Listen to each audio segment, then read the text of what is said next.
Surat police ઊંઘતી રહી અને Gujarat ATS દ્વારા રેડ કરીને પલસાણાની ડ્રગ્સ મેન્યુફેક્ચરિંગ ફેક્ટરીનો પર્દાફાશ કરવામાં આવ્યો છે.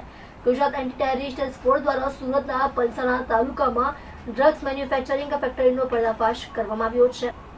એટીએસની રેડમાં અંદાજે ₹20 કરોડનો ડ્રગ્સ બનાવવામાં ઉપયોગમાં લેવાતો કાચો માલ કબજે કરવામાં આવ્યો છે. ગુજરાત એટીએસને કારેલી ગામમાં ડ્રગ્સનું ઉત્પાદન થતું હોવાની બાતમી મળી હતી, જેના આધારે ગુજરાત એટીએસે મોડી રાત્રે પલસાણા તાલુકામાં કાર્યવાહી કરી હતી. એટીએસને સ્થળ પરથી મોટી સંખ્યામાં ડ્રગ્સ બનાવવા માટેનો કાચો માલ પણ મળી આવ્યો હતો. 4 કલાકથી વધુ ચાલેલા ઓપરેશન દરમિયાન એટીએસે 50 કરોડના માલ સામાન સાથે 3 લોકોની ધરપકડ કરી હોવાની માહિતી સામે આવી છે. ગુજરાત એટીએસની ટીમ છેલ્લા 15 દિવસથી આ વિસ્તારમાં ચાંપતી નજર રાખી રહી હતી. નક્કર પુરાવા મળ્યા બાદ મોડી રાત્રે એટીએસે કાર્યવાહી કરી હતી.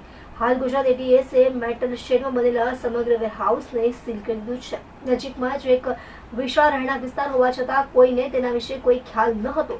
એટીએસમાં કાર્યરત ડીવાયએસપી SL ચૌધરીએ જણાવ્યું હતું કે આરોપીઓએ 1.5 મહિના પહેલા જ ફેક્ટરી શરૂ કરી હતી.